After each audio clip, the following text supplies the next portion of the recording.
Welcome to Scream Therapy. I'm your host, Jason Schreurs. In October of 2018, I found myself in the hospital, sitting across from a psychiatrist who was telling me I had bipolar. I was sent home with a bunch of medication and laid on the couch for a week. I had my iTunes library on shuffle, trying to shake the hornet's nest from my head.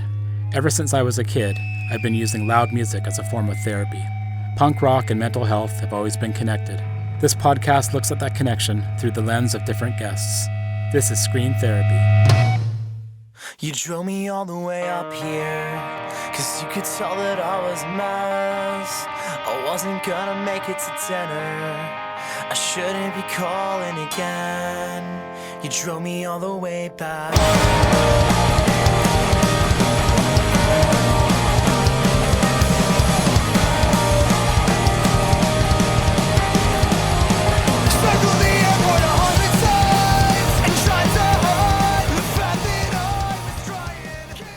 A band's relationship with its fans can be intense, especially when said band tackles difficult subjects like mental health and drug and alcohol misuse. The Wonder Years is arguably one of the biggest punk bands, with a fan base of millions. Cavaliere, the band's guitarist and one of its chief songwriters, says the band's relationship with its fans is a delicate balance, with the ultimate goal of mutual understanding and support.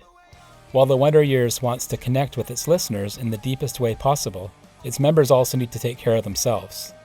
That means setting boundaries and not holding the burden of the stories they hear on a nightly basis. "Your band saved my life" is a statement that carries a lot of weight and responsibility, whether literal or figurative. The question is, what do members of a punk band who talk to hundreds of fans a night do with a statement like that? How do they respond with empathy and understanding from behind a merch table or at a quick meet and greet backstage? I spent last night getting Mexican outside of Logan Square. Basement show with them in Chicago and desperate, but maybe that was me. I couldn't help thinking, watching the Sears Tower collapse as a kid. I feel like I might do the same thing. So don't let it happen to me. My name is Cavaliere, and for the better part of the last 2 decades, I have worked as the guitarist for a Philadelphia-based punk rock band called the Wonder Years. Alongside that, I also work as a freelance music producer, and recently I've also spent a good bit of time trying to help give back to other up-and-coming and independent artists through either one-on-one coaching or just trying to collect and pass along as many resources as I can in my spare time. And part of that career with the Wonder Years has been us learning a lot of lessons about the community that we are in and finding our space and our place and our voice in that community. And it's a really deep relationship that some bands can cultivate with their fan base. And we came up, and as kids, whether it be in junior high and high school, music is an incredibly important part of your identity and finding yourself and understanding the world and kind of framing and forming these maps that'll serve as shorthand through the world, and just feeling empowered and learning about yourself through others that support you to do so. So that's why we were lucky in that sense to have gravitated towards that side of the musical spectrum, because I think that has a really strong presence and tradition there of supporting things on a local level and people going out and taking chances with original music and trying to make space for everybody ultimately. And I'm sure that in no small part is a lot of what has yielded the empathetic perspective that we take to anybody that listens to our music, anybody that has supported it, and even those that have not and are still unaware of it. At the core of all that, it's about what the art does to either elicit a reaction from a listener and or how those listeners ultimately find ways to use and lean on that art to empower them and understand and help them grow as people. The Wonder Years is a band that has gotten big in the punk scheme of things. The idea of punk rock is this equal playing field with the bands and the fans being right on the floor and screaming at each other and getting in the same space. I'm wondering over the years how that relationship with your fans has changed, because I would assume it's a bit more of them looking up and treating you as an example or a role model And when it comes to mental health stuff, that can be a really tricky balance. Yeah. No, you said it. I mean, not all things within the context of a music career scale without friction. And yeah, our career, we've been super grateful, obviously, as you mentioned, to have a really humbling amount of success over the last 2 decades and the, I guess, 7 records now that we've put out. As the awareness and the visibility of the band and the music grows, the one thing that becomes very apparent to us in terms of that connection and back and forth, something that, as you mentioned, starts just on a VFW floor a lot of times with a handful of people latching onto your singer, screaming some words back. The perspective and the way, you connect, interact, and ultimately hear people, it does have to then unfortunately change because there's a lot more voices in the conversation. There's a lot more stories just based on sheer number. And a lot of those stories, truthfully, can be extremely powerful, extremely inspirational, extremely uplifting, but also carry an extreme darkness and weight to them and heaviness. A lot of these songs, especially in terms of Wonder Years songs and where we've gone with our catalog and what kind of lyrical narratives and themes our singer Dan has sewn together based on personal experiences over the years, are really powerful and really complex. And they're not always fun to talk about and not always lighthearted as maybe the band that we started out to be before we started writing in a different light. With that many numbers and an excess of stories kind of being shared back with us, being evoked by the songs and the albums that we put out, we came to a crossroads where it often is tough to figure out where the line of, okay, this is how much I'm okay with sharing as an artist. That's one thing a lot of songwriters will be familiar with. You're having to hear a lot of stories and people confiding in you and feeling like they trust you to do that. That makes sense to me. Some of my favorite bands, I feel that connection and kinship. That would be a person that I would feel comfortable talking to. The issue for a lot of musicians, especially ones that are at your level and are dealing with quite large shows and lots of people, is that you only have so much time and you have to set boundaries. I'm wondering what that's looked like for you guys over the years. Yeah, that's kind of exactly the point I was getting at, Jason. That's quite exactly the issue in a lot of ways. We've been really grateful to have a lot of people come up to us at shows and unpack a lot of their story and where our music played a role in that.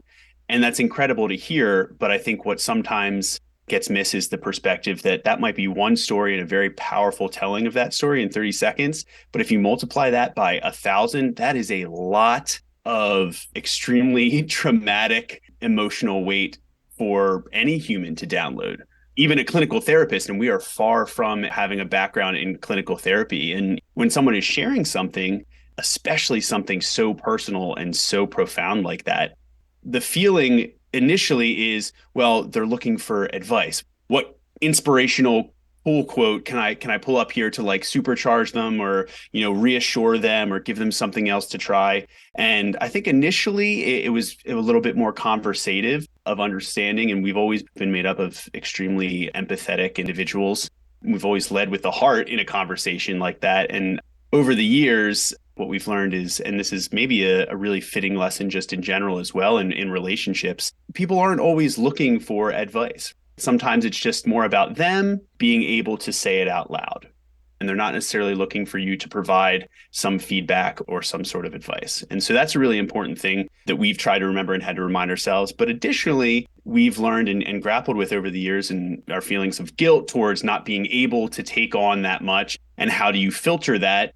We had to, for the good of ourselves and being able to continue to perform and continue to put something positive into the world, it was a way of conserving a bit of our emotional energy, just being there and just allowing someone to speak their truth about something is a really powerful thing.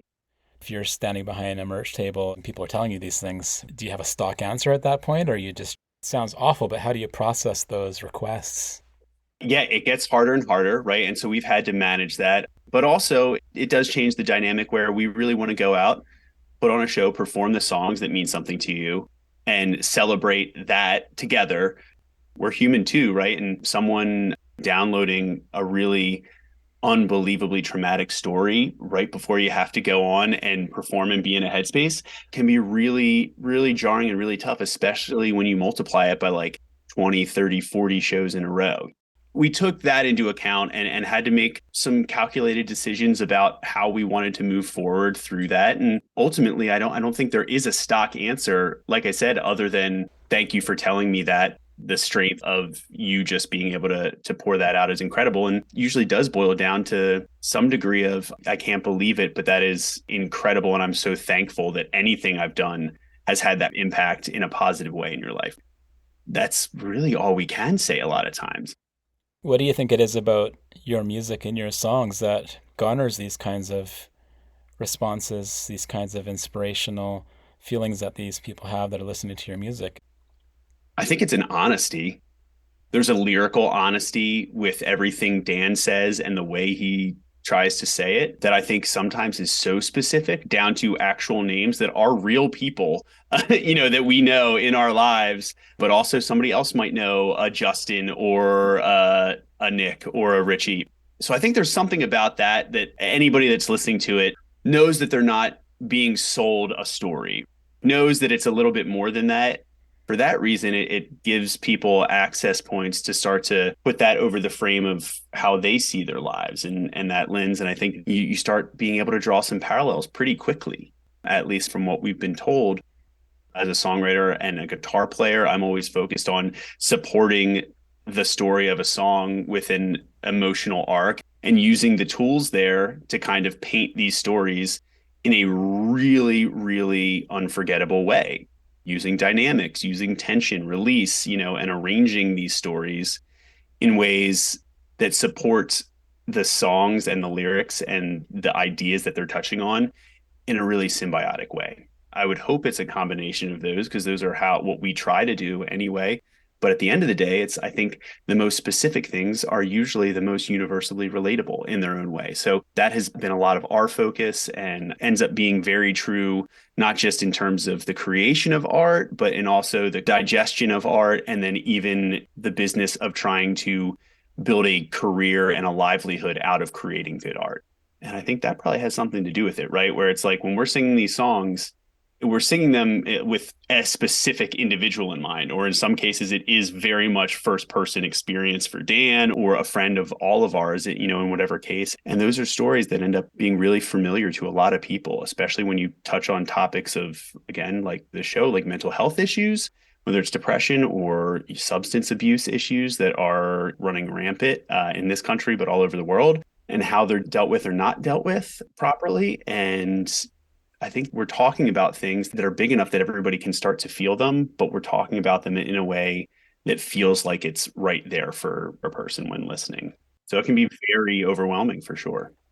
When someone says to you that the Wonder Years saved their life or that a certain song saved their life, and I'm sure you hear that, what kind of reaction do you have viscerally to that? How does it feel to hear that from someone that you've just met? Yeah. I still don't have a great response other than doing my best to receive that. When I was younger, even probably in my body language, I'd be like, "Oh, that's awesome. That's great," and kind of shy away because you don't know how to accept that, right? And a lot of people, I mean, what I've learned over the years too is a lot of people, the hardest part is accepting love or accepting, praise or feedback when it's given to you. Kindness, even. Some people, unfortunately, have a great difficulty accepting true, genuine kindness because they don't feel they deserve it. And I think that's what I've struggled with and hopefully made some strides with. We did put ourselves out there, and we do every time we make a record, every time we go on stage. There's always going to be subjective nature to art. But I like to think that, yeah, I'm happy to have done something that could possibly entrench itself in someone's mind and or life that way. And I'm grateful and I am accepting that now and feel like what we've done is worthy of that if they say it is, that it doesn't have to be based on what I think alone. Is there a specific song that comes to mind that you can dissect as far as what is it about that song that brings so much joy and inspiration and solace to people? That is a real tough one. I've seen, and again, a very, very humbling, seen a lot of the lyrics that Dan has written end up tattooed on people's skin and end up etched in other places in their home. It's very tough to do that one. But what I will say is there is a song off of our album No Closer to Heaven called Cigarettes and Saints. You can't have my friends, can't have my brothers, you can't have my friends, you can't have my brothers, you can't have my friends, can't have my brothers, you can't have me, no, you can't have me.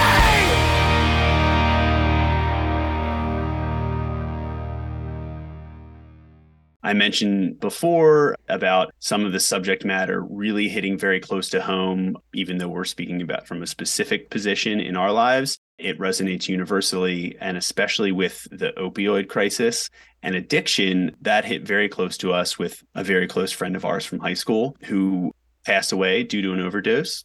And that song is about understanding that and dealing with all those emotions that come along with that loss and that kind of loss at that age.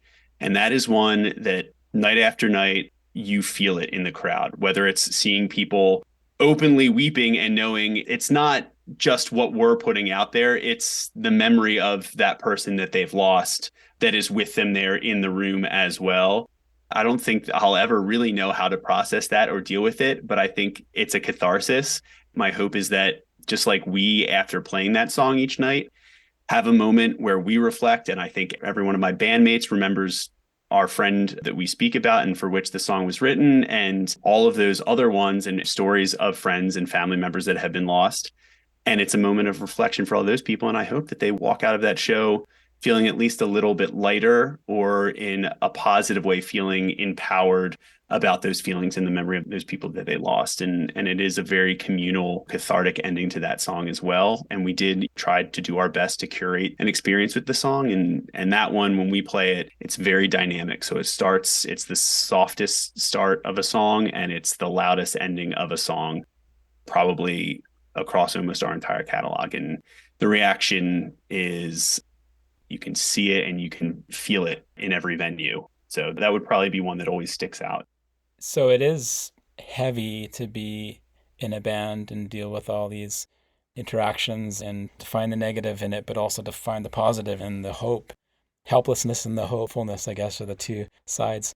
How are you guys taking care of your own mental health? I think one thing to note is that our community specifically, even since our band started, has made unbelievable strides in the work of destigmatizing the conversation around mental health, what mental health means, where we see it, what it affects, how we can try to nurture positive habits that form better mental health structures.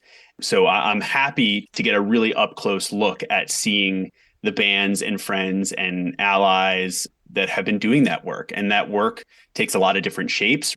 One of those shapes is doing exactly what you're doing with this show, Jason. And I commend you for that, is having a platform for you to tell your story, but then creating a space for other people to express and exemplify the courage of telling their story and what they've learned from it. That's one really big point that I'm very proud to have seen and in some way been a part of. As far as our own individuals, we have to remember that we are individuals before we are just members of a band. And luckily for us, our band does exist very much like a family, not always the most beautifully functioning, nor is any family out there.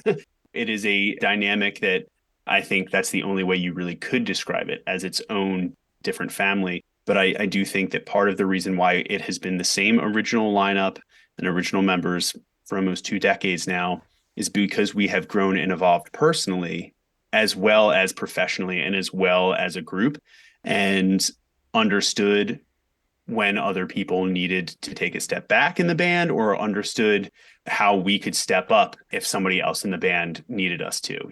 We've lived a lot of life individually as well as collectively, many years of touring and doing this professionally. And we try our best to support each other, and that looks like what it looks like with a supportive family, or asking a family for help, or asking a friend for advice, or just saying, hey, I'm having a bad day.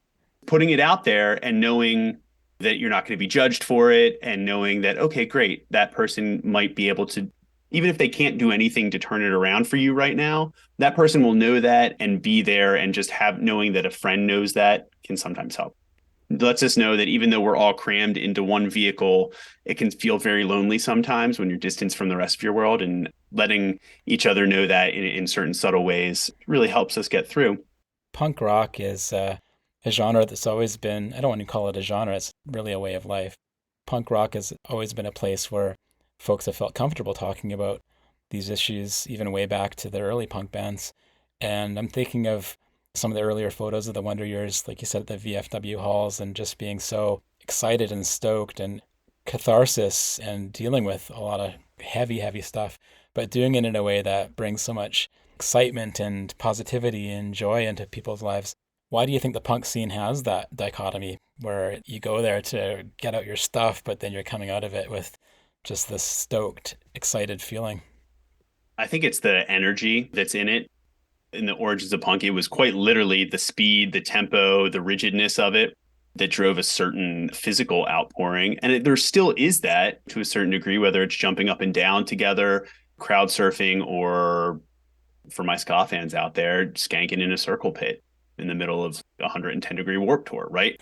That's its breeding ground and a way of building this shared experience. There's always a rawness and an honesty, no matter how sonically refined the music is or whatever shape it might take in a subgenre. There's an honesty there that you maybe don't get at other, like, more surface level pop songs.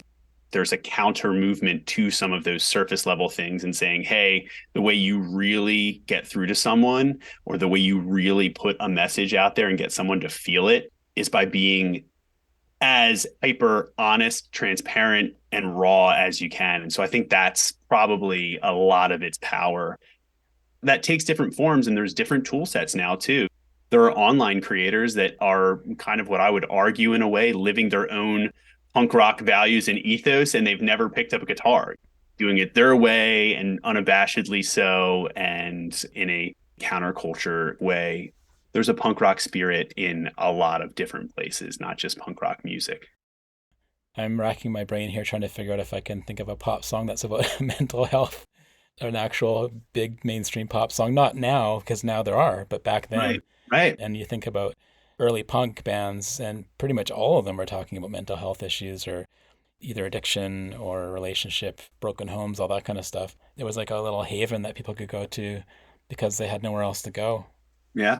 I think it still really is, and I see that, and it makes me so excited. Jason, this is also why I love getting the chance to go backwards and work with other bands and artists that are at a different, earlier point in their career, that are still in those spaces, that still show me every day and prove to me that that creative spirit, that punk rock spirit, and that honest, genuine, authentic spirit is still alive in those breeding grounds, in those local gigs, in those VFW halls, in the gymnasiums, right? In like the punk rock dive bars, in a show where nobody comes. It's like very alive there because that band is still playing and still going off.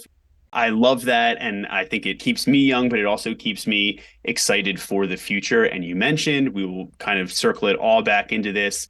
It's about hope and going out and finding that and allowing yourself to believe that the future can be better, and challenging yourself to take the action and or experimentation to find out how you can make that a reality, right? And whether that's taking the chance to, go have a conversation with someone about what you're thinking, or taking the leap and seeing about a clinical diagnosis that you might be skirting around, there's a chance that it can help you live a better life. I am proof. I am glad that I looked into it and took that step, because I think what I realized ultimately is, even though from the outside I was able to function internally and cyclically, I would deal with some serious depressive waves, that what I realized were ultimately stifling a lot of the progress of me trying to put out things into the world and trying to do good and trying to fulfill my goals and the message I want to put forward into this community and how I want to help others.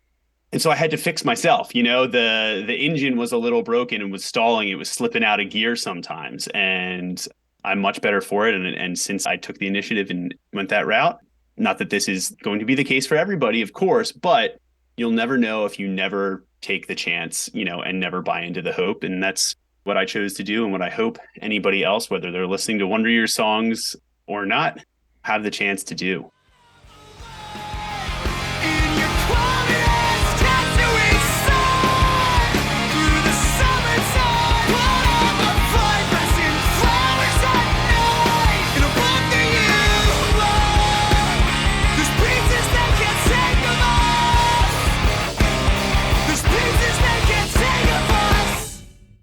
That was my conversation with Cavaliere of The Wonder Years. TheWonderYearsBand.com, Cavaliere.com. For more episodes of Screen Therapy, go to ScreenTherapyHQ.com or wherever you listen to podcasts. Big news! The Screen Therapy book is available for pre-order. Screen Therapy, A Punk Journey Through Mental Health, tells my story and the stories of others who use punk as a catalyst for mental health. Like this podcast, it links the community-minded punk scene with the mental wellness of the punks who belong to it. To pre-order the book, go to ScreenTherapyHQ.com. For merch, check out the newly opened store at ScreenTherapyHQ.com/store, and for even more designs, check out Screen Therapy on TeePublic. Okay, enough promoting, it's time for some thanking. Thank you for listening to Screen Therapy. Doing this podcast and talking to folks about punk rock and mental health has been a crucial part of my own mental stability, and it means so much to me that you're out there listening. Screen Therapy is created in the Cathet region of coastal British Columbia, Canada, on the traditional territory of the Tla'amin Nation. Contact me at ScreenTherapyHQ.com or email me at ScreenTherapyPodcast@gmail.com. I'd love to hear from you. Let's talk about punk rock and mental health. Until next time, take care and be well.